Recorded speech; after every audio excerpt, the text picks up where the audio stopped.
amados hermanos, ministros del grupo de chat de Tiempo de Gloria y Misericordia. Desde aquí les habla la hermana Patricia y voy a compartir una pequeña reflexión en el libro de Isaías 53:10, que vamos a hablar sobre la voluntad de Dios. Dice que con todo eso, Jehová quiso quebrantarlo, sujetándole a padecimiento. Cuando haya puesto su vida en expiación por el pecado, verá linaje, vivirá por largos días y la voluntad de Jehová será en su mano prosperada. Le damos gracias a Dios por su hermosa palabra. Y aquí con la dirección del Espíritu Santo y para la gloria de su nombre vamos a hablar sobre esta reflexión que habla de la voluntad de Dios. Dice que la Biblia se refiere a la voluntad de Dios en tres sentidos. En algunos pasajes la voluntad de Dios es otra manera de decir la ley de Dios. Por ejemplo, David compara la frase tu ley con tu voluntad.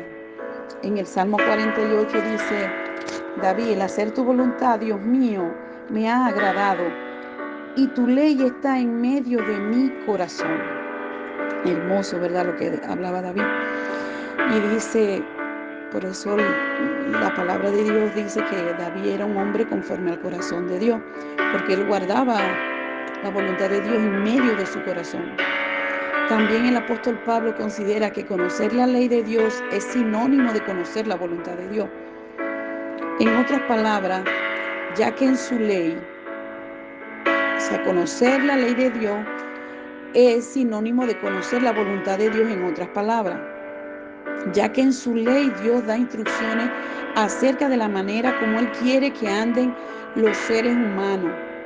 La ley pudiera llamarse propiamente la voluntad de Dios. Ley significa fundamentalmente instrucción y abarca toda la palabra de Dios.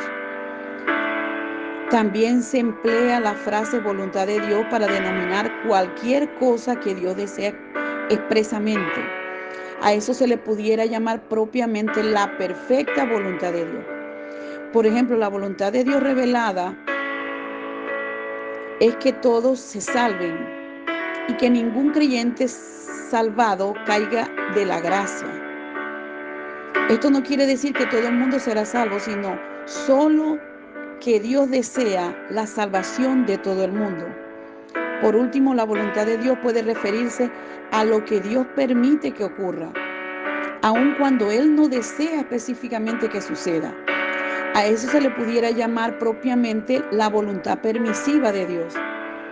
En realidad, mucho de lo que sucede en el mundo es contrario a la voluntad de Dios, que es todos los pecados, pues, el pecado en sí, que encierra codicia, violencia, odio, impenitencia, lujuria, infidelidades, robo,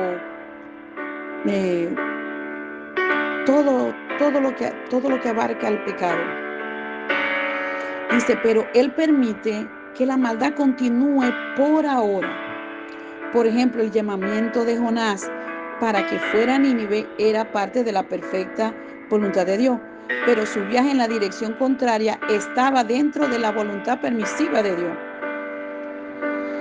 Además, Dios permite la decisión de muchas personas a permanecer sin ser salvas y así perderse por toda la eternidad, ya que Él no impone la fe salvadora a los que se niegan a aceptar la salvación de su Hijo.